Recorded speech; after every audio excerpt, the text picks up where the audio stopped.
In the last period, we discussed about how corruption is solved from our society.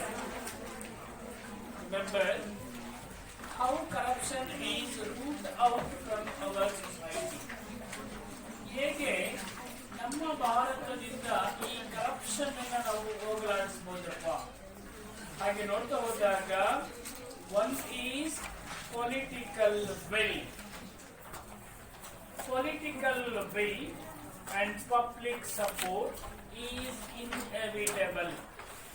ಯಾವುದೇ ರೀತಿಯಾಗಿರ್ತಕ್ಕಂಥ corruption ಹೋಗಲಾಡಿಸಲಿಕ್ಕೆ ಮುಖ್ಯವಾಗಿ ಬೇಕಾಗಿರ್ತಕ್ಕಂಥದ್ದು political will, ರಾಜಕೀಯ ಇಚ್ಛಾಶಕ್ತಿಯ ಜೊತೆಯಲ್ಲಿ support of public is inevitable to tackle or avoid corruption.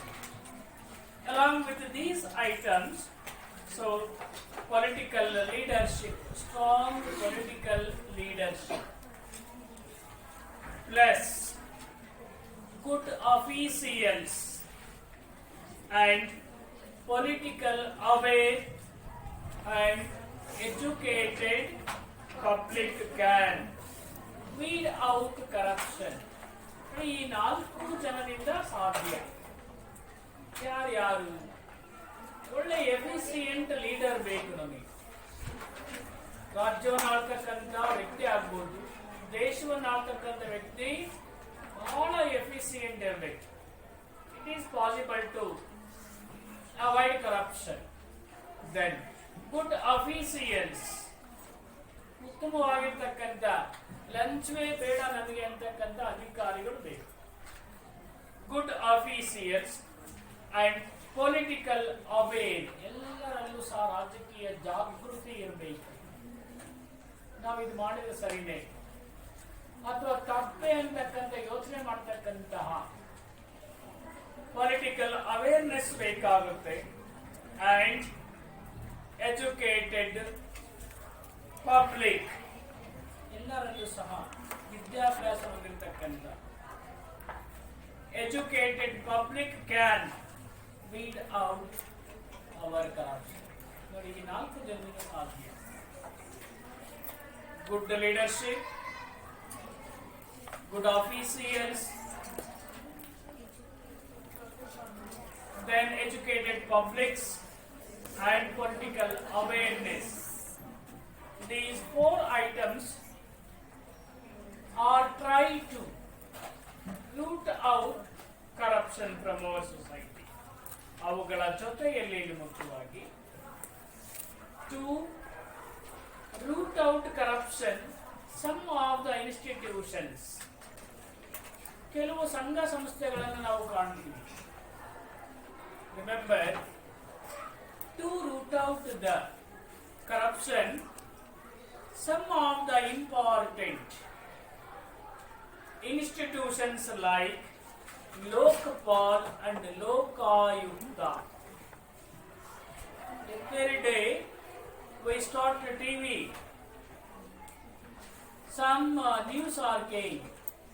That person was arrested by CBI, CID.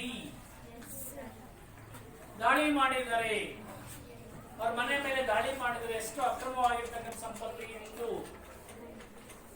ಹಾಗಾಗಿ Lokpal and Lokayukta can bring down corruption drastic, ಬಹಳ ವೇಗವಾಗಿ.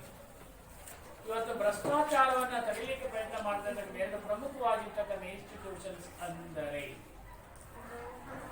Lokpal and Lokayukta. Lokpal and Lokayukta, these two institutions always try to bring down corruption. Then educational institutions. ಇನ್ನು ಇವತ್ತು ಸಾಕಷ್ಟು ಲಂಚ ತೆಗೆದುಕೊಳ್ತಾ ಇರ್ತಕ್ಕಂಥದ್ದು ಅಂದ್ರೆ educational institutions. For the admission of LKG and UKG in Bangalore, more than 2 lakh rupees as donation. More than. ಅದು in advance 6 ತಿಂಗಳ ಮುಂಚಿತವಾಗಿ ನೇಮ್ಸ್ ಅನ್ನು ಕೊಟ್ಟು ಅಡ್ಮಿಷನ್ ಮಾಡಿಸಿದ್ರೆ 2 lakh 3 lakh rupees per month per year. Donation. ನಾವು ವರ್ಷ ಪೂರ್ತಿ ಪಾಠ ಮಾಡಿ ಒಂದಿಷ್ಟು ಕೊಡ್ರೆ ಮರ ಐತೆ ಅಂದ್ರೆ ನಾವೇ ಕೊಡ್ಬೇಕು. ನಾವು ವರ್ಷ ಪೂರ್ತಿ ಪಾಠ ಮಾಡಿ ಒಂದಿಷ್ಟು ಕೊಡ್ರೆ ಮರ ಐತೆ ಅಂದ್ರೆ ನಾವೇ ಕೊಡ್ಬೇಕಾ? ಒಳ್ಳೆ ಕೆಲಸ ಒಳ್ಳೆ ಅಲ್ವೇನಪ್ಪ. ಸೊ ಆ ರೀತಿಯಲ್ಲಿ ನೀವು ಉದಾಹರಣೆ ನಾವು ಅಂದ್ರೆ ಆಗುತ್ತೆ ನಿಮಗೆ ಅಲ್ವೇನಪ್ಪ. ಆ ರೀತಿಯಲ್ಲಿ ಎಜುಕೇಶನಲ್ ಇನ್ಸ್ಟಿಟ್ಯೂಷನ್ಸ್ ನಲ್ಲಿ can take a lead in this direction. ಮುಂದುವರಿತಕ್ಕಂಥ ಲೀಡ್ ಏನನ್ನ ಗುರಿಯನ್ನು ಇಟ್ಕೊಳ್ಬೇಕು. ಏನಂದ್ರೆ ಇನ್ಸ್ಟಾಲಿಂಗ್ CCTV ಕ್ಯಾಮರಾ. ಪ್ರತಿಯೊಂದು ಶಾಲೆಯಲ್ಲಿ ಪ್ರತಿಯೊಂದು ಇನ್ಸ್ಟಿಟ್ಯೂಷನ್ ನಲ್ಲಿ ಏನನ್ನು ಅಳವಡಿಸಬೇಕು? ಕ್ಯಾಮರಾ, ಟಿವಿಸ್ ಗಳನ್ನ ಅಳವಡಿಸಿಕೊಳ್ಬೇಕು. CC ಕ್ಯಾಮರಾ, ಟಿವಿಸ್ ಗಳನ್ನ ಅಳವಡಿಸಿಕೊಂಡಾಗ it is possible to avoid, at least ಅದು ನಮ್ಮನ್ನ ಕಾಯುತ್ತೆ. ಹಾಗಾಗಿ that is also one of the important measure to stop corruption. ಯಾವುದು?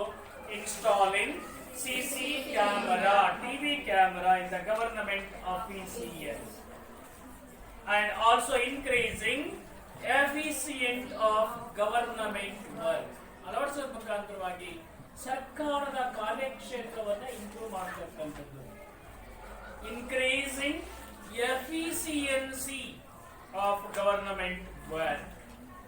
Also, finally, bring down the ಯಾವುದನ್ನ ಮುಖ್ಯವಾಗಿ ಇಂಟೆನ್ಸಿಟಿ ಆಫ್ ದ ಕರಪ್ಷನ್. ಇಂತಾಗ್ತಕ್ಕಂಥ ಒಂದು ಭ್ರಷ್ಟಾಚಾರದ ಇಂಟೆನ್ಸಿಟಿಯನ್ನು ನಾವು ಕಲೆಕ್ಟ್ ಮಾಡಬಹುದು. ಅಂಡ್ ಮೆಜರ್ಸ್ ಲೈಕ್ ಕೆಲವು ಮೆಜರ್ಸ್ ತೆಗೆದಾದ್ರೆ ಮುಖ್ಯವಾಗಿ ಅವಾರ್ಡಿಂಗ್ ಹಾರ್ಶ್ ಪನಿಷ್ಮೆಂಟ್ ಫಾರ್, ಯಾರಾದ್ರೂ ಇಲ್ಲಿ ಭ್ರಷ್ಟಾಚಾರವನ್ನು ಮಾಡ್ತಿದ್ದಾರೆ ಅಂದ್ರೆ ಅವ್ರಿಗೆ ಏನ್ ಕೊಡಬೇಕು? ಹಾರ್ಶ್ ಪನಿಷ್ಮೆಂಟ್, ಕಠಿಣವಾಗಿರ್ತಕ್ಕಂಥ ಕಠೋರವಾಗಿರ್ತಕ್ಕಂತಹ ಏನ್ ಕೊಡಬೇಕು?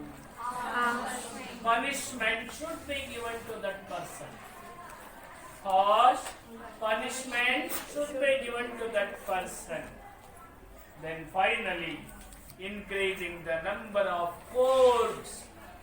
ಎಲ್ಲಿ ನೋಡಿದ್ರೆ ಅಲ್ಲಿ ಕೋರ್ಟ್ಸ್ ಗಳನ್ನ ಸ್ಥಾಪನೆ ಮಾಡಬೇಕು, ನ್ಯಾಯಾಲಯಗಳನ್ನ ಇನ್ಕ್ರೀಸ್ ಮಾಡಬೇಕು. Increasing the number of courts and judges. ನ್ಯಾಯವನ್ನು ಕೊಡ್ಲಿಕ್ಕೆ ಬೇಕಾಗಿರ್ತಕ್ಕಂಥ ನ್ಯಾಯಾಧೀಶಗಳನ್ನು ನಾವೇನ್ ಮಾಡ್ಕೊಳ್ಬೇಕು? ಅಪಾಯಿಂಟ್ ಅನ್ನು ಮಾಡಿಕೊಳ್ಬೇಕು. Increasing courts and appointment judges to stop the corruption. Then in nutshell, that means totally, in totally coordinated efforts. ನಾವೆಲ್ಲರೂ ಸಹ coordinated efforts. ಎಂತ ಎಫರ್ಟ್ಸ್ ಬೇಕಾಗುತ್ತೆ? ಎಲ್ಲರೂ ಸಮನ್ವಯದಿಂದ, ಸೌಹಾರ್ದತೆಯಿಂದ, coordinated efforts are needed to address this burning social problem. ನಮ್ಮನ್ನೆಲ್ಲ ಸುಟ್ಟು ಹಾಕ್ತಕ್ಕಂತಹ ಒಂದು problem ಇದೆ. ಯಾವುದು? ಕರಪ್ಷನ್. ಅದನ್ನು ನಾವು ಈ ರೀತಿಯಾಗಿ with coordination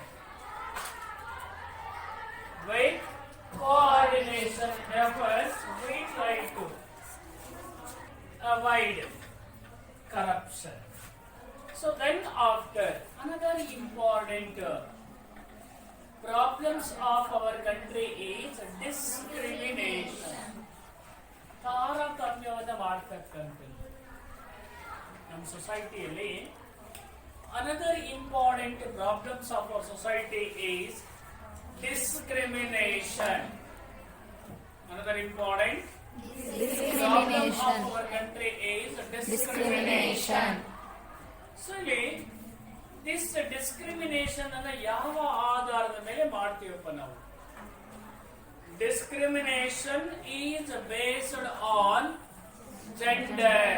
ನೀವು ಗಂಡು ಲಿಂಗ, ನೀವು ಹೆಣ್ಣು ಲಿಂಗ, ಜೆಂಡರ್, ಅಲ್ಲಿ ಡಿಸ್ಕ್ರಿಮಿನೇಷನ್ ಕ್ರಿಯೇಟ್ ಆಗುತ್ತೆ. Discrimination is created on the basis of Gender. Then Caste. ನೀವು ಆ ಕಾಸ್ಟ್ನವರು ಈ ಕಾಸ್ಟ್ನವರು ಈ ಮುಖ್ಯವಾಗಿ ಇಲ್ಲಿ ಏನಾಗುತ್ತೆ, ನೀವು ಬೇರೆ ಬೇರೆ ಕಾಸ್ಟಿನವರು ಅನ್ನೋದ್ರ ಮೇಲೆ ಡಿಸ್ಕ್ರಿಮಿನೇಷನ್ ಸ್ಟಾರ್ಟ್ ಆಗುತ್ತೆ. Discrimination is based on gender, then caste and reason. ನೀವು ಆ ಪ್ರಾಂತ್ಯದವರು, ನೀವು ಬೀರೂರು ಪ್ರಾಂತ್ಯದವರು, ನೀವು ಸಕ್ರಾಮಠ ಪ್ರಾಂತ್ಯದವರು, ಈ ಕಡೆ ಬಂದ್ರೆ ಮಲ್ಲೇಶ್ವರ ಪ್ರಾಂತ್ಯದವರು, ಈ ಕಡೆ ಬ್ಯಾಗನಹಳ್ಳಿ ಪ್ರಾಂತ್ಯದವರು. ಹೀಗಾಗಿ there is a discrimination. Totally discrimination is based on 3 aspects: gender, so these are the important, more evidence in India. You know that Indian society is made up. ನಮ್ಮ ಭಾರತದ ಸಮಾಜ ಯಾವುದರ ಆಧಾರದ ಮೇಲೆ ತಯಾರಾಗಿದೆ? Indian society is made up of patriarchal, ಪಿತೃ ಪ್ರಧಾನ, ಮನೆಗೆ ತಂದೆನೇ ಯಜಮಾನರು. ಆ ಒಂದು ಇಂಟೆನ್ಸ್ ಮೇಲೆ ನಮ್ಮ ಸಮಾಜ ಸ್ಟಾರ್ಟ್ ಆಗಿದೆ.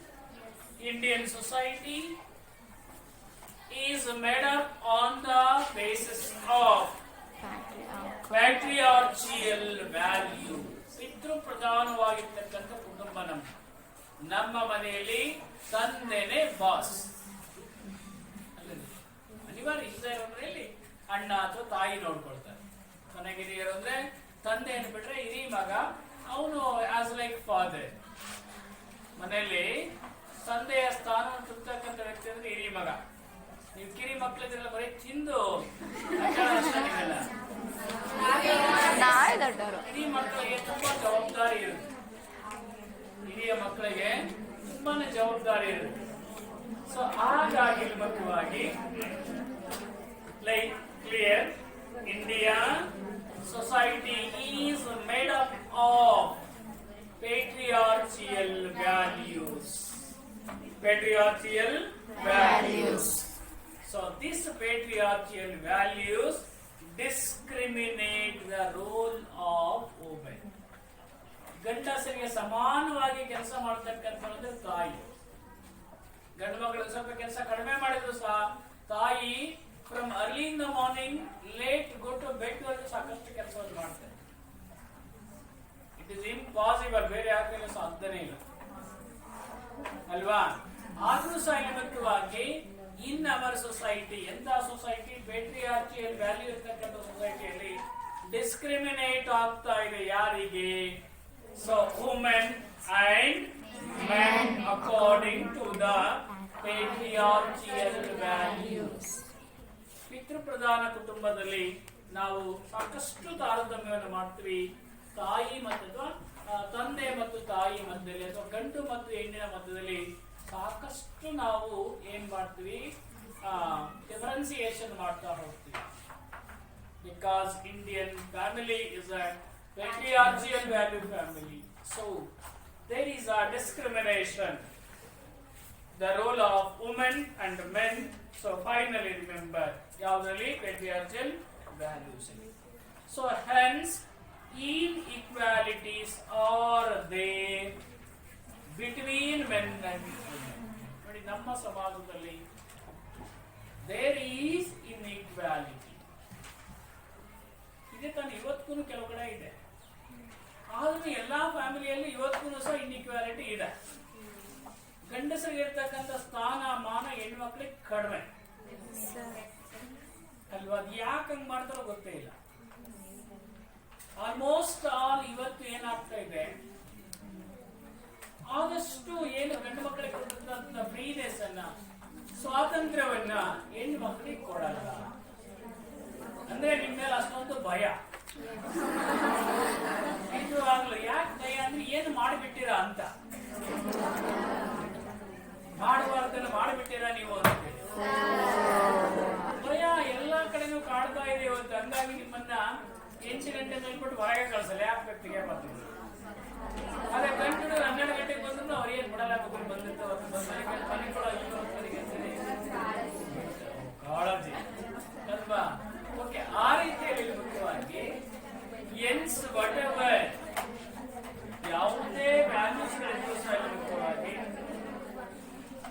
ನೋಡಿ.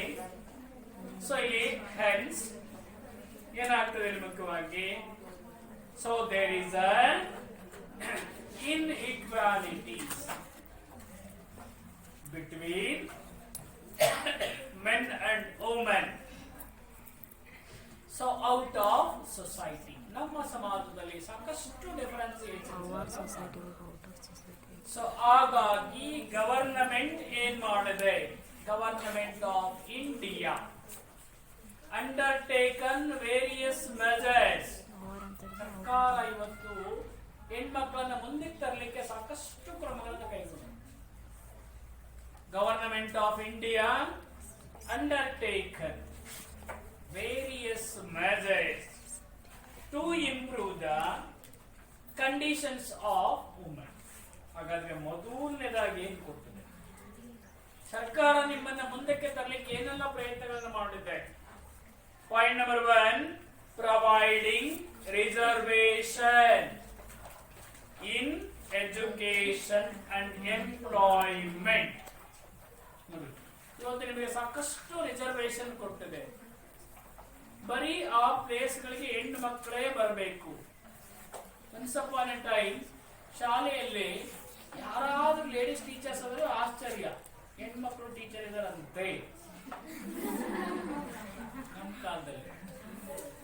ನಮ್ಮ ಕಾಲದಲ್ಲಿ ಆ ಶಾಲೆಯಲ್ಲಿ ಲೇಡೀಸ್ ಟೀಚರ್ಸ್ ಅದಂತ ಆಶ್ಚರ್ಯ ಪಡ್ತೇವೆ, ಅಯ್ಯೋ ಆತ ಏನು ಟೀಚರ್ ಆಗಿ ಬಂದಿದೆಯಾ ಅಂತ ಆವಾಗ ಅಂತ.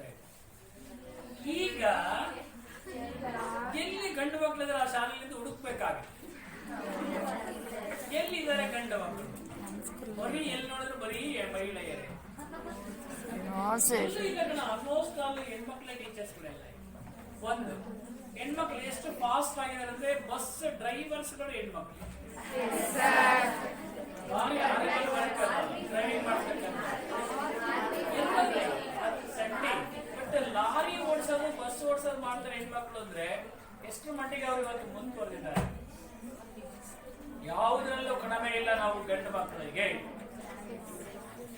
ಅನ್ನೋ ಜಾಯಿಮಾನಕ್ಕೆ ಬಂದ್ಬಿಟ್ಟಿದ್ದೀರ. ಹಾಗಾಗಿ government of India provide reservation in education and employment opportunities. ನೋಡಿ, ಇವತ್ತೇನಾದ್ರೂ ಒಂದು 100 ಜನ ಕಾಲ್ ಮಾಡಿದ್ರೆ 50 ಪೋಸ್ಟ್ ಗಳನ್ನ ಬರೀ ನಿಮಗೆ ಕೊಡಬೇಕು. 50% ರಿಸರ್ವೇಶನ್ ಇದೆ ನಿಮಗೆ. ಹಾಗಾಗಿ ನೀವೆಲ್ಲರೂ ಚೆನ್ನಾಗಿ ಓದಿ, ನೀವು ನಿಮ್ಮ ಕಾಲ್ ಮೇಲೆ ನೀವೇ ನಿಂತ್ಕೊಳ್ಬೇಕು.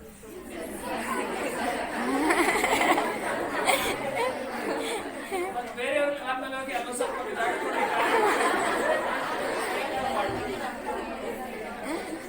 ಸ್ವಲ್ಪ ಇಷ್ಟ ಕೊಟ್ಟು ಸಾಕಾಗಿ ಕಾಲಿಟ್ಬಿಟ್ಟು ಜಾಗವನ್ನ. ಆ ರೀತಿಯಲ್ಲಿ ಸೊ ಪ್ರೊವೈಡಿಂಗ್ ರಿಸರ್ವೇಶನ್ ಯಾರಿಗೆ in the employment opportunities and educational opportunities. ಮತ್ತೆ ಪ್ರೊವೈಡಿಂಗ್ ರಿಸರ್ವೇಶನ್ ಎರಡನೇದಾಗಿ ಏನ್ ಮಾಡಿದೆ? Providing reservation in election of local bodies. ನೋಡಿ, ಈ ಗ್ರಾಮ ಪಂಚಾಯತಿ ಎಲೆಕ್ಷನ್ ಅಲ್ಲಿ ಹೋಗಿ ನೋಡಿ, ಆ ನೇಮ್ ಪ್ಲೇಟ್ಸ್ ಅಲ್ಲಿ ನೋಡಿ, ಸದಸ್ಯರ ಪಟ್ಟಿ ನೋಡಿ, ಬರೀ ಹೆಣ್ಮಕ್ಳೆ ಅಲ್ವಾ? ಅವ್ರು ಯಾವತ್ತೂ ಬರಲ್ಲ ಅವರು ಪಂಚಾಯತ್ ಯಾವತ್ತೂ ಬರಲ್ಲ. ಅವರು ಬರೋರು ಅವ್ರ ಪರವಾಗಿ ಅವ್ರ ಮನೆಯ ಯಜಮಾನ್.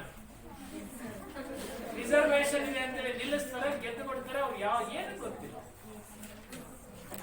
ಅಟ್ಲೀಸ್ಟ್ ನೀವಾದ್ರೂ ಓದ್ಕೊಂಡಿದ್ದೀರಾ, what are the duties of ಗ್ರಾಮ ಪಂಚಾಯತ್ ಅಂತ ಗೊತ್ತಿದೆ, ಮಾಡ್ತೀರಾ. ಈ ಎಫೆಕ್ಟ್ ಓದಿ 1ನೇ ಕ್ಲಾಸ್ ಓದ್ಕೊಂಡು ಪಾಸ್ ಹಾಕೊಂಡು ಎಲೆಕ್ಷನ್ ಅಲ್ಲಿ ಗೆದ್ದು ಬಂದಿರ್ತಕ್ಕಂಥ ಬಹಳ ಜನ ಇರೋದು ಗ್ರಾಮ ಪಂಚಾಯತ್. ಬಿಕಾಸ್ ಆಫ್ ರಿಸರ್ವೇಶನ್ ಕೊಡ್ಲಿಲ್ಲ. ರಿಸರ್ವೇಶನ್ ಅಂದ್ರೆ ಅವ್ರು ಕಂಪ್ಲೀಟ್ ಮಾಡ್ತಾ ಇರ್ಲಿಲ್ಲ, ಗೆಲ್ತಾ ಇರ್ಲಿಲ್ಲ. ಸೊ ಎರಡನೇದಾಗಿ ಏನ್ ಮಾಡಿದ್ರೆ ನಿಮ್ಮನ್ನ ಮುಂದಕ್ಕೆ ತರಲಿಕ್ಕೆ ಜೆಂಡರ್ ಡಿಸ್ಕ್ರಿಮಿನೇಷನ್ ತೆಗಿಲಿಕ್ಕೆ ಎರಡನೇ ಕಾರ್ಯಕ್ರಮ ಒಂದು providing reservation in employment and educational opportunities ಒಂದು. Second one providing reservation in local bodies election. ಅಲ್ಲಿ ಕೆಲವು ಸೀಟ್ಸ್ ಗಳನ್ನ ಕೊಟ್ಟಿದೆ. ಸೊ ಇನ್ ಅವರ್ ಕರ್ನಾಟಕ ಈ ರೀತಿಯಲ್ಲಿ ಮುಖ್ಯವಾಗಿ ಏನ್ ಮಾಡ್ಲಿಕ್ಕೆ ಪ್ರಯತ್ನ ಮಾಡ್ತಾ ಇದೆ, ಜೆಂಡರ್ ಡಿಸ್ಕ್ರಿಮಿನೇಷನ್ ತೆಗಿಲಿಕ್ಕೆ ಪ್ರಯತ್ನ ಮಾಡ್ತಾ ಇದೆ. So totally it has reserve 1/3 of seats in local election. Local body election ಅಲ್ಲಿ 3 ಸೀಟ್ ಇದ್ರೆ ಒಂದು ಮಹಿಳೆಗೆ 1/3 3 ಸೀಟ್ ಇದೆ ಅಂದ್ರೆ ಒಂದು ಮಹಿಳೆ ಕೊಡ್ಲೇಬೇಕು. ಇನ್ನು ಎರಡು ಅವ್ರಿಗೆ ಕಾಂಪೀಟ್ ಮಾಡಿ ಮಹಿಳೆನೇ ಗೆಲ್ಲಬಹುದು. But one is reserve to women. Then our Karnataka government given 50% of reservation. ನಮ್ಮ ಕರ್ನಾಟಕದಲ್ಲಿ ಮಹಿಳೆಯರಿಗೆ 50% ಎಷ್ಟು ಇವತ್ತು ಸರ್ಕಾರ ನಿಮಗೆ ಕೋಆಪರೇಟ್ ಮಾಡ್ತದೆ ಅಂದ್ರೆ 50% 100 ಅಪಾಯಿಂಟ್ಮೆಂಟ್. ಇವತ್ತು 100 ಸೀಟ್ ಟೀಚರ್ ಪೋಸ್ಟ್ ತಗೊಂಡ್ರೆ 50 ಸೀಟ್ ಫಸ್ಟ್ ನಿಮಗೆ ಕೊಟ್ಟು ಫಸ್ಟ್ ಫ್ರೀ ಕೊಡೋದು. ಆಮೇಲೆ ಉಳಿದ 50 ಸೀಟ್ ಎಲ್ಲರೂ ಕಾಂಪೀಟ್ ಮಾಡ್ಕೊಡ್ರಿ ಅಂತ ಹೇಳ್ತಾರೆ. In our Karnataka, 15% of reservation is given to our women. So and also in the local election, ನಮ್ಮ ನೋಡಿ ಕರ್ನಾಟಕದಲ್ಲಿ ಯಾವುದೇ ಎಲೆಕ್ಷನ್ ಆದ್ರೂ ಸಹ 50% ರಿಸರ್ವೇಶನ್ ಅನ್ನು ಕೊಡ್ತಾ ಇದೆ ನಿಮಗೆ. ಇನ್ನೊಂದು 2 ವರ್ಷ ಆದ್ರೆ ಆಫ್ಟರ್ 18 years ನೀವು ಸಹ ಸೆಲೆಕ್ಟ್ ಮಾಡಬಹುದು ಅಥವಾ ಎಲೆಕ್ಟೆಡ್ ಆಗಬಹುದು. ನಾನು ಸಹ ಗ್ರಾಮ ಪಂಚಾಯತಿ ಮೆಂಬರ್ಸ್ ಅಂತ ಬರಬಹುದು. Is it possible? ದುಡ್ಡೊಂದಿದ್ರೆ ಇವತ್ತು ಏನ್ ಬೇಕಾದ್ರೂ ಮಾಡಬಹುದು ಅಲ್ವಾ? ದುಡ್ಡಿದ್ರೆ ಒಂದು ಓಟಿಗೆ 2,000 ಕೊಟ್ಟರೆ ಯಾರು ಬೇಕಾದ್ರೂ ವೋಟ್ ಹಾಕ್ತಾರೆ. ಒಂದು ಓಟಿಗೆ 2,000 ಕೊಟ್ಟರೆ ಯಾರು ಬೇಕಾದ್ರೂ ನಮ್ಗೆ ವೋಟ್ ಹಾಕ್ತಾರೆ ಅಲ್ವಾ? ಈಗಿನ ಮೆಥಡಾಲಜಿನೇ ಹಂಗೆ. ಸೊ ಆ ರೀತಿಯಲ್ಲಿ ಮುಖ್ಯವಾಗಿ 50% of reservation is given to women in the local election. With this message, efforts are on to end discrimination, prevent between genders. ಈ ರೀತಿಯಲ್ಲಿ ನಾವು ಜೆಂಡರ್ ಡಿಸ್ಕ್ರಿಮಿನೇಷನ್ ತೆಗೆಯಲಿಕ್ಕೆ ಪ್ರಯತ್ನ ಮಾಡ್ತೀವಿ. ನೋಡಿ ಎಷ್ಟು ಪಾಯಿಂಟ್ಸ್ ಅನ್ನು ನೀವು ಹೇಳ್ಬೋದು. How we try to solve the gender discrimination ಅಂತ ಒಂದು ಪ್ರಶ್ನೆ ಕೇಳಿದ್ರೆ ಅಂತ ತಿಳ್ಕೊಡಿ. ಒಂದು ಪಾಯಿಂಟ್ ಬಂದಾಗ ಯಾರು ಹೇಳ್ತೀರಾ? ಒಬ್ಬೊಬ್ಬರು ಹೇಳ್ಬೇಕು, ಎಲ್ಲ ಹೇಳಕ್ಕೋಗ್ಬೇಡಿ. ಒಂದು ಪಾಯಿಂಟ್ ಯಾರು ಒಬ್ಬರು ನಿಂತ್ಕೊಂಡು ಹೋದ್ರಿ ಫಸ್ಟ್ ಪಾಯಿಂಟ್ ಅದಲ್ಲ ಮಗುವಿಗೆ ಅರ್ಥ ಆಗಿರ್ತಾರವ್ರಿಗೆ. ಇಂದರ ಕೇಳ್ಕೊಂಡಲ್ಲ ನಿಮ್ಮನ್ನು ಓದಿಸ್ಕೊಟ್ಟೆ ಆಗಿದೆ ನನಗೆ. ಬೆಳಗ್ಗೆ 10th ಅಲ್ಲಿ ಮ್ಯಾಥ್ಸ್ ಹೇಳ್ಕೊಡ್ತಾ ಇದ್ದೆ ಕನ್ನಡ ಮೀಡಿಯಂ. ಒಂದು ಹುಡುಗಿ ಕರೆಸಿ ಒಂದು ಪ್ರಾಬ್ಲಮ್ ಅನ್ನ ಸಾಲ್ವ್ ಮಾಡಿಸಿದ್ವಿ. ಎಲ್ಲರಿಗೂ ಅರ್ಥ ಆಗಿದೆ, ಬಹಳ ಚೆನ್ನಾಗಿ ಅರ್ಥ ಆಗಿದೆ, ಬಹಳ ಚೆನ್ನಾಗಿ ಅರ್ಥ ಆಗಿದೆ. ಹುಡುಗಿ ಹೇಳ್ಕೊಂಡು ಚೆನ್ನಾಗಿ ಅರ್ಥ ಆಗಿದೆ. ಲಾಸ್ಟ್ ಡೆಸ್ಕ್ ಲಾಸ್ಟ್ ಹುಡುಗಿ ಎಬ್ಸಿ ನಿನಗೆ ಅರ್ಥ ಆಗಿದೆ, ತುಂಬಾ ಚೆನ್ನಾಗಿ ಅರ್ಥ ಆಗಿದೆ. ಬಾಯಲ್ಲಿ ಮಾಡಿ ತೋರಿಸು ಅಂದ್ರೆ ಸ್ವಲ್ಪ ಕನ್ಫ್ಯೂಸ್ ಇದೆ. ಎಲ್ಲಿ ಇಲ್ಲಿ ಮಾಡಿ ತೋರಿಸ್ಬಾ ನೀನು. ಆ ಹುಡುಗಿ ಮಾಡಿದ್ದೆ ನೀನ್ ಮಾಡಿ ತೋರಿಸೋದು ಸ್ವಲ್ಪ ಕನ್ಫ್ಯೂಸ್. ಪರವಾಗಿಲ್ಲ ಬಾ ಹೇಳ್ಕೊಡಿಸ್ತೀನಿ. ಅವಳಿಗೆ ಎಂತದು ಅರ್ಥ ಆಗಿದೆ. ಹಿಂದೆ ನಮ್ಮ ಹುಡುಗಿಯ ಮ್ಯಾಥ್ಸ್ ಸ್ವಲ್ಪ ಇಲ್ಲ. ಡೌಟ್ಸ್ ಬಂದ್ರೆ ಕೇಳ್ಬಿಡ್ಬೇಕು, ಸರ್ ಇನ್ನೊಂದ್ಸರಿ ಹೇಳಿ ಸರ್ ಅರ್ಥ ಆಗಲಿಲ್ಲ ನನಗೆ. ಮುಜುಗರ ಪಡ್ಕೊಂಡು ಏನಾಗುತ್ತೆ, ನಿಮಗೆ ಅದು ಪಾಠ ಅರ್ಥ ಆಗಲ್ಲ, ಎಕ್ಸಾಮ್ ಅಲ್ಲಿ ಬರೆಯಲ್ಲ, ಫೇಲ್ಯೂರ್ ಆಗ್ತೀರ. ಕೇಳ್ಕೊಂಡ್ಬಿಡ್ಬೇಕು, ಮಿಸ್ ಇನ್ನೊಂದ್ಸಲ ಹೇಳಿದ್ರೆ ಹೇಳ್ಕೊಡ್ತಾರೆ, ಏನು ತೊಂದರೆ ಅಲ್ವಾ? ಈ ರೀತಿಯಲ್ಲಿ ಸಮಸ್ಯೆಗಳು ನಮಗೆ ಕಾಡ್ತಾ ಇರುತ್ತೆ. ಹಿಂದಿನ ಡೆಸ್ಕ್ನವರು ಬಹಳ ನೆಗ್ಲೆಕ್ಟ್ ಮಾಡ್ತಾರೆ. ಅವರು ದಟ್ರು ಅಂತ ಹೇಳಲ್ಲ, ನೆಗ್ಲೆಕ್ಟ್ ಅವರು. ಇಲ್ಲಿವರೆಗೆ ಏನು ಬರಲ್ಲ ನಮ್ಮ ಹೆಡ್ ಮಾಸ್ಟರ್. ಅಲ್ಲಿವರೆಗೆ ನಡ್ಕೊಂಬಂದ್ರೆ ಕಾಲು ನೋವಾಗುತ್ತೆ ಅಂತ ತಿಳ್ಕೊಂಡಿದ್ದೀನಿ. ತುಂಬಾ ಚೆನ್ನಾಗಿ ಓದ್ಬೇಕಲ್ಲ ಹಿಂದಿನ ಡೆಸ್ಕ್ನವರು. Providing reservation in education and employment. ಒಂದನೇ ಪಾಯಿಂಟ್ ಎಲ್ಲರಿಗೂ ಅರ್ಥ ಆಗಿದೆ ಅನ್ಕೊಂಡಿದ್ದೀನಿ. Yes, sir. Yes. Along with providing reservation in election of local bodies to overcome this gender discrimination. Point number 2. Yes, sir. Yes. It has reserved 1/3 of the seats in local elections. Okay. Third point. In Karnataka, 50% reservation has been given to women in local body elections. ಅಷ್ಟೇ ಕೇಳೋದು 2 marks ಕೇಳ್ತಾನೆ. 4 points ಅನ್ನ ಬರೆದು ಬಿಟ್ರೆ ಕಣ್ಣು ಮುಚ್ಕೊಂಡು ನಿಮಗೆ 2 marks ಅನ್ನ ಕೊಡ್ತೀವಿ. ನೀವೇನ್ ಮಾಡ್ತೀರಾ, ಕಣ್ಣು ಬಿಟ್ಟುಕೊಂಡು ನೋಡಿದ್ರು ಆನ್ಸರ್ ಇದೆ ಇರ್ತಕ್ಕಂಥ ರೀತಿಯಲ್ಲಿ ಬರೀತೀರಾ ಅಲ್ವಾ? ಕಣ್ಣು ಬಿಟ್ಟು ಹುಡುಕಾಡಿದ್ರೆ ಅಲ್ಲಿ ಎಲ್ಲಿ ಆನ್ಸರ್ ಇರೋದು, ಬರೀ ರೀಲು ಇಲ್ಲದಿದ್ದು ಎಲ್ಲದನ್ನ ಅಲ್ಲಿ ಸೇರಿಸ್ತಿರೋ ಹೊರತು ಕ್ಲಿಯರ್ ಆಗಿ ನೀವು ಬರೆಯಲ್ಲ, ಬರೀ ರೀಲ್ ಬಿಡೋದು. ನೀವು ಎಲ್ಲಿ ಹುಡುಕಿದ್ರೆ ಅಲ್ಲಿ ಆನ್ಸರೇ ಸಿಗಂಗಿಲ್ಲ. ಅಂತ ರೀತಿ ಮಕ್ಕಳು ನೀವೆಲ್ಲರೂ ಸೇರ್ಕೊಂಡು ಬರೀ ನೋಡಿ, first impression is the best impression. ನೀವು ಮೊದಲನೇ ಪುಟವನ್ನು ನೋಡಿದ ತಕ್ಷಣ ಅಸೆಸ್ ಮಾಡ್ಬಿಡ್ತೀರ. ಮೊದಲನೇ ಪುಟ ವ್ಯಾಲ್ಯೂಷನ್ ಮಾಡುವಾಗ ಫ್ರಂಟ್ ಪೇಜ್ ತೆಗೆದಾಗ ಅಲ್ಲಿ ನಿಮ್ಮ ಆನ್ಸರ್ಸ್ ನೋಡಿದ ತಕ್ಷಣ ಅಸೆಸ್ ಮಾಡ್ತೀವಿ ನಾವು, ಈ ಹುಡುಗಿ ಹೀಗೆ ಬರ್ದಿದೆ ಯಾವತ್ತೂ ಸಹ. ಹಾಗಾಗಿ ಫಸ್ಟ್ ಪೇಜ್ ಅನ್ನ ಬಹಳ ನೀಟಾಗಿ ಬರೀಬೇಕು.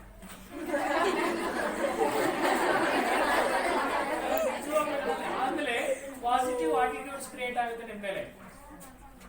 ಕ್ಲಿಯರ್ ಆಯ್ತಾ? ಫಸ್ಟ್ ಪೇಜ್ ತುಂಬಾ ಚೆನ್ನಾಗಿ ಬರೀರಿ, ಆಮೇಲೆ ವ್ಯಾಲ್ಯೂಯೇಟರ್ಗೆ ಪಾಸಿಟಿವ್ ಆಟಿಟ್ಯೂಡ್ ಬರುತ್ತೆ. ಈ ಹುಡುಗಿ ಚೆನ್ನಾಗೇ ಬರ್ದಿದೆ, ಮುಂದೆ ಒಂದು ಅವ್ರಿಗೇನೋ ಒಂದು ಕಾನ್ಫಿಡೆನ್ಸ್.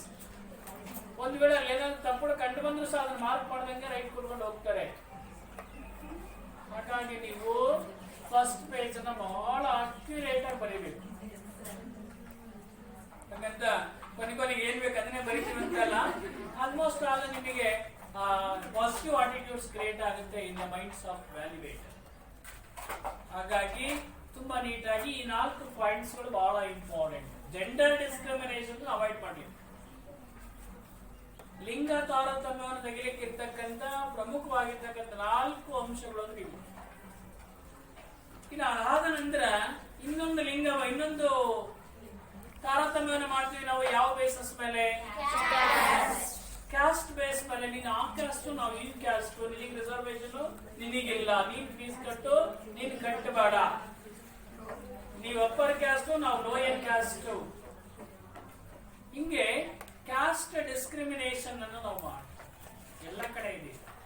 ಸೊ ಹಾಗೆ ನೋಡ್ತಾ ಹೋದಾಗ just like gender discrimination, just like gender discrimination ಈಗ ನೋಡಿದಂತೆ ಯಾವುದು ಈ ಲಿಂಗ ತಾರತಮ್ಯದ ಪ್ರಕಾರವಾಗಿ ಸ್ತ್ರೀಲಿಂಗ ಪುಲ್ಲಿಂಗ ಅಂತ 2 ಲಿಂಗಗಳನ್ನು ನೋಡ್ತೀವಿ. ಇನ್ನೊಂದು ಬೇಡ ಅಲ್ವಾ?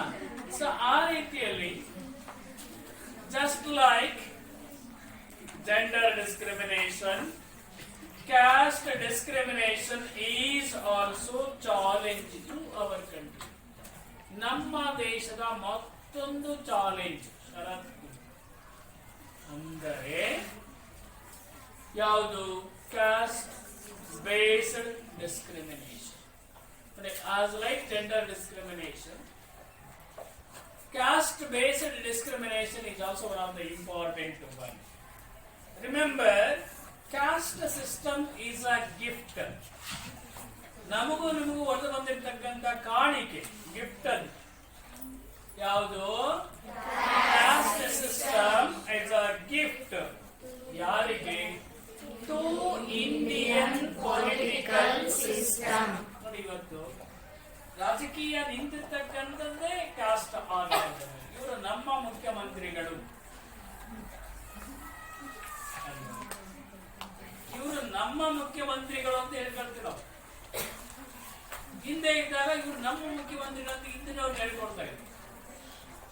ಯಡಿಯೂರಪ್ಪನವರು ನಮ್ಮ ಮುಖ್ಯಮಂತ್ರಿಗಳು ಅಂತ ನಮ್ಮ ಕ್ಯಾಸ್ಟ್ನವರು ಅಂತ, ಸಿದ್ದರಾಮಯ್ಯನವರು ನಮ್ಮ ಮುಖ್ಯಮಂತ್ರಿ ನಾವು ನಮ್ಮ ಕ್ಯಾಸ್ಟ್ನವರು ಅಂತ, ಕುಮಾರಸ್ವಾಮಿ ಅವರು ಮುಖ್ಯಮಂತ್ರಿಗಳು ನಾವು ನಮ್ಮ ಕ್ಯಾಸ್ಟ್ನವರು ಅಂತ ಅನ್ಕೊಳ್ತೀವಿ ತಾನೆ ನಾವೆಲ್ಲ. ಖಂಡಿತವಾಗಿ ಅನ್ಕೊಳ್ಳಿ, ನಮ್ಮವರು ಹೆಂಗಾರ ಆಗ್ಲಿ ಅವ್ರಿಗೆ ಓಟ್ ಹಾಕ್ಬಿಡೋಣ. ಹಳ್ಳಿಗಳಲ್ಲಿ ಹಂಗೆ ಹೇಳೋದು ನೀವು. MLA ಯಾರಪ್ಪ? ನಮ್ಮವರು ಹಾಕ್ಬಿಡೋಣ. MLA ಯಾವ ಕ್ಯಾಸ್ಟ್? ನಮ್ ಕ್ಯಾಸ್ಟ್ ಹಾಕ್ಬಿಡೋಣ, ಏನಾಗಲ್ಲ ಅಲ್ವಾ? ಅಥವಾ ನಮ್ಮ ಇದು ಗ್ರಾಮ ಪಂಚಾಯತಿ ನಮ್ಮ ವಾರ್ಡಿಗಿದ್ದರೆ ಯಾರು ನಮ್ಮ ತಾನೇ ಹಾಕ್ಬಿಡೋಣ. ಹಾಗಾಗಿ ಕ್ಯಾಸ್ಟ್ ಸಿಸ್ಟಮ್ ಈಸ್ ಗಿಫ್ಟೆಡ್ ಯಾರಿಗೆ? for Indian political system from the ancient society. ಪ್ರಾಚೀನ ಕಾಲದಿಂದಲೂ ಸಹ ಮುಖ್ಯವಾಗಿ this system ಬೇಸ್ಡ್ ಆನ್ ವರ್ಣ ಸಿಸ್ಟಮ್. ಪ್ರಾಚೀನ ಕಾಲದಿಂದಲೂ ಸೈನಿಕವಾಗಿ 4 ವರ್ಣಗಳು ಇವೆ. ಟಾಪ್ ಕ್ಲಾಸ್ ಬ್ರಾಹ್ಮಣರು, ಅವ್ರ ಕೆಳಗೆ ಕ್ಷತ್ರಿಯರು, ಅವ್ರ ಕೆಳಗೆ ಎಲ್ಲರ ಸರ್ವಿಸ್ ಮಾಡ್ತಕ್ಕಂಥವ್ರು ಶೂದ್ರರು. ಒಂಥರ ಆಳುಗಳಿದ್ದಂಗೆ, ತೀಟದ ಆಳುಗಳಿದ್ದಂಗೆ. ಸೊ ಹಾಗಾಗಿ ಆವತ್ತಿಂದಲೂ ಸಹ ನಮ್ಮಲ್ಲಿ ಕ್ಯಾಸ್ಟ್ ಸಿಸ್ಟಮ್ ಗಿಫ್ಟ್ ಆಗಿ ಬಂದಿದೆ. ನಮ್ಮ ಜಾತಿ ಪದ್ಧತಿ ಅನ್ನೋದು ಏನಾಗಿ ಬಂದಿದೆ? ಗಿಫ್ಟ್ ಆಗಿ ಬಂದಿದೆ. ಸೊ ಹಾಗಾದ್ರೆ many measures have been taken. ಈ ಕ್ಯಾಸ್ಟ್ ಸಿಸ್ಟಮ್ ಅನ್ನು ಹೋಗ್ಲಾಡಿಸ್ಲಿಕ್ಕೆ many measures have been undertaken. ಎಲ್ಲಿ? In our constitution. ಸಂವಿಧಾನವನ್ನು ಬರೆದಿರ್ತಕ್ಕಂಥ ಡಾಕ್ಟರ್ B.R. ಅಂಬೇಡ್ಕರ್ ಅವರು ಸಾಕಷ್ಟು ನೋವನ್ನು ಅನುಭವಿಸಿದರು. ನೋಡಿ, ಬೀಯಿಂಗ್ ಅನ್ಟಚಬಲ್, ಅಸ್ಪೃಶ್ಯರಾಗಿ ಹುಟ್ಟಿರ್ತಕ್ಕಂಥ ಡಾಕ್ಟರ್ B.R. ಅಂಬೇಡ್ಕರ್ ಅವರು ಎಷ್ಟು ನೋವನ್ನು ಅನುಭವಿಸಿದ್ದಾರೆ ಅಂದ್ರೆ ಅದು ಹೇಳಬಾರದು. ಅವರು ಆ ಒಂದು ನೋವಿನಿಂದ ಮುಂದೆ ನಮ್ಮ ಜನಾಂಗದವರು ಇಂಥ ನೋವನ್ನು ಅನುಭವಿಸಬಾರದು ಅಂತ ಹೇಳಿ ಕಾನ್ಸ್ಟಿಟ್ಯೂಷನ್ ನಲ್ಲಿ ರಿಸರ್ವೇಶನ್ ಅನ್ನು ಕೊಟ್ಟರು. ಈಗ ನಾವು ನಮ್ಮನ್ನು ಅವ್ರ ಜೊತೆ ಸೇರಿಸ್ರಿ. ಈಗ ನಾವು ನಮ್ಮನ್ನ ಅವ್ರ ಜೊತೆ ಸೇರಿಸ್ರಿ, ನಮ್ಮನ್ನ ST ಸೇರಿಸ್ರಿ, ನಮ್ಮನ್ನ SC ಸೇರಿಸ್ರಿ, ನಮ್ಮನ್ನ OBC ಸೇರಿಸ್ರಿ, ನಮ್ಮನ್ನ ಪ್ರವರ್ಗಕ್ಕೆ ಸೇರಿಸ್ರಿ. ದಿವಸ ಟಿವಿ ಹಾಕಿ ಅದೇ ಫೈಟಿಂಗ್. ಆ ಸ್ವಾಮಿ ಲೀಡರ್ಶಿಪ್ ಅಲ್ಲಿ ಅವ್ರ ಕಮಿಟಿ ಅವರು, ಈ ಸ್ವಾಮಿ ಲೀಡರ್ಶಿಪ್ ಇವ್ರ ಕಮಿಟಿ ಅವರು. ನಮ್ಮನ್ನು ಅವ್ರಿಗೆ ಸೇರಿಸ್ರಿ ಅಲ್ವಾ? ಸೊ ಆ ರೀತಿಯಲ್ಲಿ ಮುಖ್ಯವಾಗಿ various measures undertaken to solve the problem of caste system in our constitution. ಏನಕ್ಕೆ? To prevent caste based discrimination.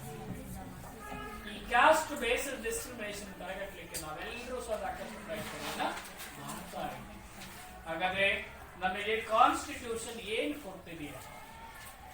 To avoid caste based discrimination, ಮೊದಲನೇದಾಗಿ ದ ರೈಟ್ ಟು ಈಕ್ವಾಲಿಟಿ. ನೀವೆಲ್ಲರೂ ಸಮಾನರು, ಸಮಾನತೆ ಹಕ್ಕು, ಫಂಡಮೆಂಟಲ್ ರೈಟ್ಸ್ ಅನ್ನು ಕೊಟ್ಟಿದೆ. ಅವರ constitution provides fundamental rights like right to equality. ಇದು ಮೊದಲನೇ ಪಾಯಿಂಟ್. ಇಂದಿನ ಡಿಸ್ಕಸ್ ಮಾರ್ಕ್ ಮಾಡ್ಕೊಳ್ಳಿ, ಕೇಳ್ತೀನಿ.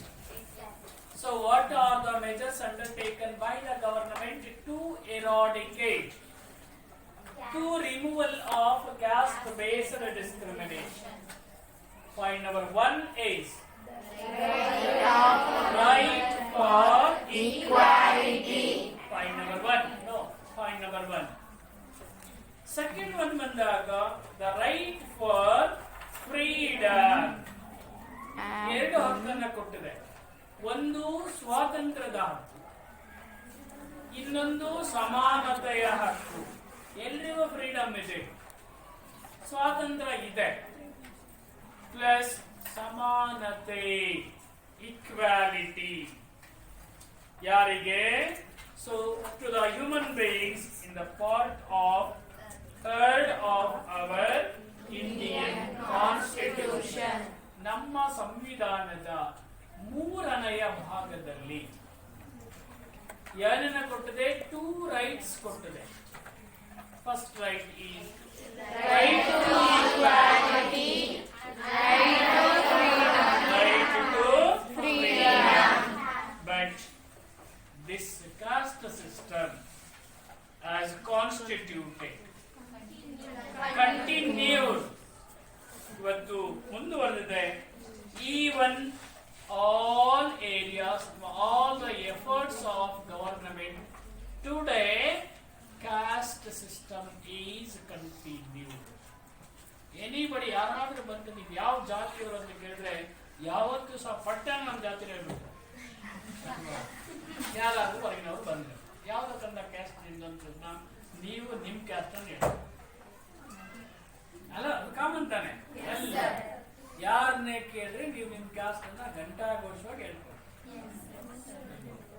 ಎಲ್ಲಿ ಹೋಗುತ್ತೆ caste system?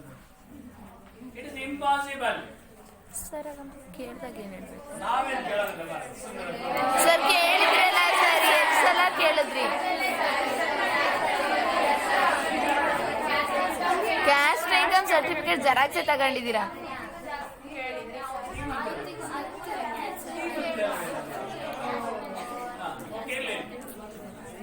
Yes, okay. Remember, even after this incident, the caste-based system continued even all these efforts. This cannot be solved. ಇದು solve ಮಾಡಲಿಕ್ಕೆ ಆಗದೇ ಇರತಕ್ಕಂಥ ವಿಚಾರ ಯಾವುದು? caste-based discrimination is not, cannot be solved only with the legal intervention. ಕಾನೂನಿನ ಪ್ರಕಾರವಾಗಿ ತಡೆಗಟ್ಟಬಹುದು. Caste system ಅನ್ನು ಹೇಗೆ ನಾವು ತಡೆಗಟ್ಟಬಹುದು? It is only possible through the legal intervention. ಕಾನೂನಿನ ಭಾಗವಹಿಸುವಿಕೆಯಿಂದ ಮಾತ್ರ ನಾವು ತಡೆಗಟ್ಟಲಿಕ್ಕೆ ಸಾಧ್ಯತೆಯನ್ನು ನಾವು ಕಾಣ್ಕೊಳ್ತೀವಿ. ಯಾವುದಕ್ಕೆ? In order to eradicate caste-based discrimination. The society also needs, ಸಮಾಜಕ್ಕೆ ಬೇಕಾಗುತ್ತೆ, society also needs to prepare itself, accept changes, ಬದಲಾವಣೆಗಳನ್ನು ಮಾಡಿಕೊಳ್ಳಲಿಕ್ಕೆ. ಹೇಗೆ ನಾವು ಈ ಕ್ಯಾಸ್ಟ್ ಸಿಸ್ಟಮ್ ಅನ್ನ ರಿಮೂವಲ್ ಮಾಡಬಹುದು? Only to inter caste marriage. ಗೊತ್ತಾಗುತ್ತಲ್ಲ? ಇಂಟರ್ ಕ್ಯಾಸ್ಟ್ ಮ್ಯಾರೇಜ್ ನಿಂದ ನಾವು ಕ್ಯಾಸ್ಟ್ ಸಿಸ್ಟಮ್ ಅನ್ನು ಅವಾಯ್ಡ್ ಮಾಡಬಹುದು. Is it possible? Is it possible? ಮನೆಯಲ್ಲಿ ಗಂಡು ಮಕ್ಕಳಿಗೆ ಅಂತರ್ಜಾತೀಯ ಹೆಣ್ಣು ಮಕ್ಕಳನ್ನ ಮದುವೆ ಮಾಡಿಕೊಂಡು ಅಲ್ಲಿ ಕ್ಯಾಸ್ಟ್ ಸಿಸ್ಟಮ್ ಹೊರಬಹುದು. ಅದೇ ಕಣೋ, ಈಗ inter caste marriage, caste to caste change ಮಾಡಿಕೊಂಡು ಮ್ಯಾರೇಜ್ ಆದ್ರೆ it is possible to avoid. ಯಾವ್ದಾದ್ರು ಕ್ಯಾಸ್ಟ್ ಆಗಲ್ಲ, ಅವಾಗ ಏನು ಕ್ಯಾಸ್ಟ್ ಸಿಸ್ಟಮ್ ಬರಲ್ಲ. ಇವ್ರದೊಂದು ಕ್ಯಾಸ್ಟ್ ಅವ್ರದೊಂದು ಕ್ಯಾಸ್ಟ್ ಮದುವೆ ಆದಾಗ ಅಲ್ಲಿ ನಮ್ದು ಈ ಕ್ಯಾಸ್ಟ್ ನಮ್ದು ಆ ಕ್ಯಾಸ್ಟ್ ನಮ್ಮ ಪ್ರಸಂಗ ಬರಲ್ಲ. ಬಟ್ ಒಪ್ಪತ್ತ ನಮ್ಮ ಸಮಾಜ, ಇಂಡಿಯನ್ ಸೊಸೈಟಿ ಅದಕ್ಕೆ ಒಪ್ಪದೇ. ನಮ್ಮ ಹಿಂದೂ ಸಮಾಜ ಖಂಡಿತವಾಗಿ ಒಪ್ಪದೇ. 4 ಸರಿ ರಮ್ಮನ ಬಿಟ್ಟು ಮನೆ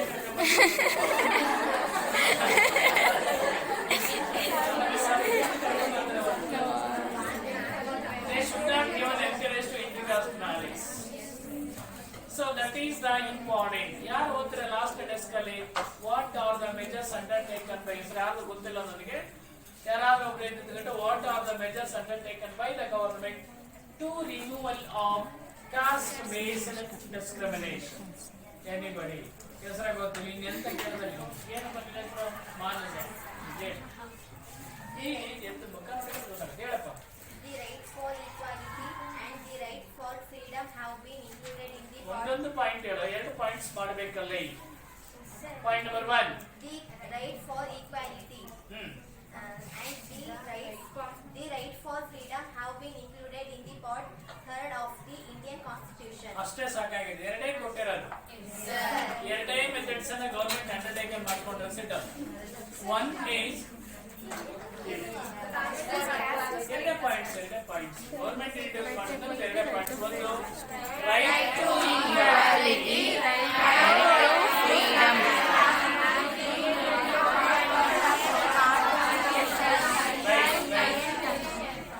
are the important.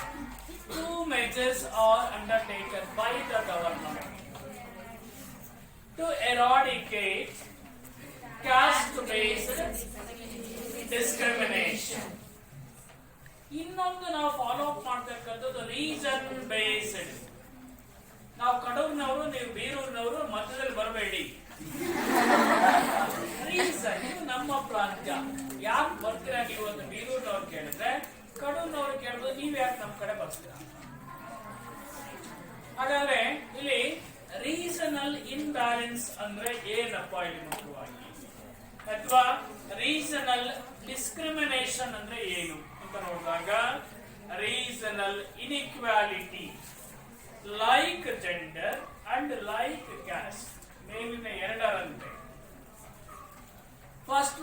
gender. Second one, caste.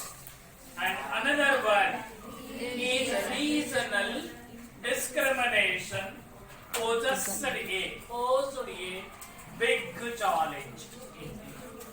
ನಮ್ಮ ಭಾರತ ದೇಶಕ್ಕೆ ಬಹಳ ದೊಡ್ಡ ಚಾಲೆಂಜ್ ಇದೆ. ಅನ್ಸಾಲ್ವೇಬಲ್, ಸಾಲ್ವ್ ಮಾಡ್ಲಿಕ್ಕೆ ಆಗ್ತಾ ಇಲ್ಲ. ಯಾವುದನ್ನ? Regional discrimination is a big challenge to our country. ಹೇಗೆ ಚಾಲೆಂಜ್ ಆಗಿದೆ ಅಂದ್ರೆ, some regions of our country, ಕೆಲವು ಪ್ರದೇಶಗಳು saw a lot of progress, ಸಾಕಷ್ಟು ಪ್ರಗತಿಯಾಗಿದೆ. 29 ರಾಜ್ಯಗಳಲ್ಲಿ ಇರಲಿ, 29 ಸ್ಟೇಟ್ಸ್ಗಳಲ್ಲಿ it is a some of the states achieve a lot. ಕೆಲವು ರಾಜ್ಯಗಳು ಸಾಕಷ್ಟು ಪ್ರಗತಿಯನ್ನು ಸಾಧಿಸಿದೆ. in our country, close ಮಾಡಿ ಸಾಕು. in our country